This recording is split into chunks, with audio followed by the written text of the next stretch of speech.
Hi everyone, this is Father Mark, pastor of St. Pat's, trying to speak to all of our college-age students. Hey, hope you're having a good day. So the question today, I think we'll find our question today in a Dove chocolate candy. Why don't we take one of these wrappers? Ooh, dark chocolate. Put our question out. That looks really good.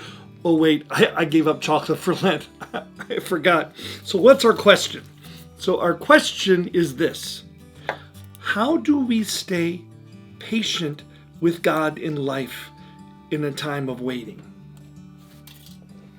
Wow, that's kind of college existence, isn't it? I'm sure many of you are kind of looking forward to graduating. Say, oh, when I graduate, then I can get a real job and get out and start my life. Some of you may have wedding dates for maybe next year, 21 or 22, and you're thinking, oh, I can't wait till I get married, and then, I'll be able to start my life. You may say, oh, I just can't stand the job I'm in. It's just not my career.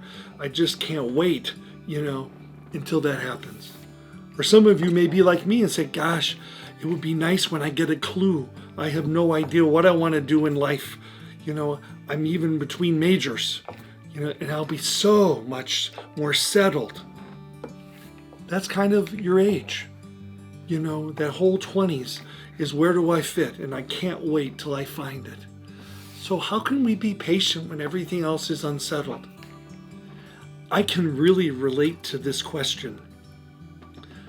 When I was 16 years old, as you probably know, someone told me I had a vocation to priesthood. There was no way I was emotionally ready. I had no problem with priesthood. It was all about celibacy. It was all about saying I wasn't going to get married. How was I going to be emotionally healthy? How was I going to have people to love if I wasn't going to have my own family? So it took me a while.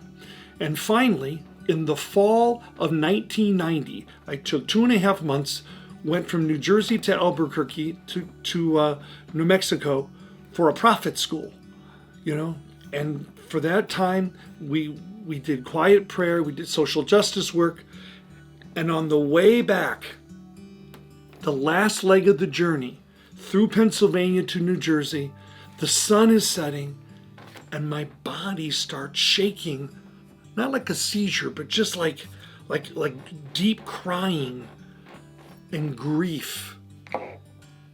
That okay, it's time to go to seminary. I was grieving my bachelorhood, and it was time to go. Only problem was it was October 20th, and I couldn't enter to the end of August of the next year. Oh, that was the longest time of my life, because I knew it was finally time to go to seminary, but I didn't know what diocese, what religious order. And I still had to go back to my job that all of a sudden really seemed really dead end now when I knew I was going to leave in June or so. I can really relate to that. And looking back at that time, I think what really helps to be patient in a time of waiting, when you're not settled where you are and you're ready to be settled someday and to find where you are, is to be engaged.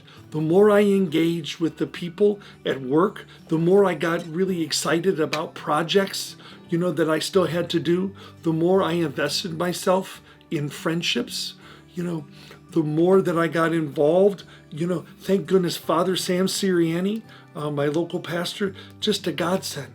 My best friend from college, Rick Donahue, who I lived with, and his family and his little 1.5-year-old boy, who I married and had the ceremony 2 years ago, that got me through. So when we're in a period of waiting, when we don't know what we're going to do, we don't know exactly where God's calling it, the best thing I think that we can do is certainly try to engage with God in prayer, with friends and other people in relationship, with service to people in need and in the church, and engagement in projects that have meaning for us, that will be able to help us to get through. And most importantly, to surrender to the reality that you are in a period of waiting. That's where you are. You're on the way. And trust the slow work of God. May God bless you in that waiting. And instead of saying, I'm not going to have any fun and any life till I get settled, enjoy the journey. God bless you.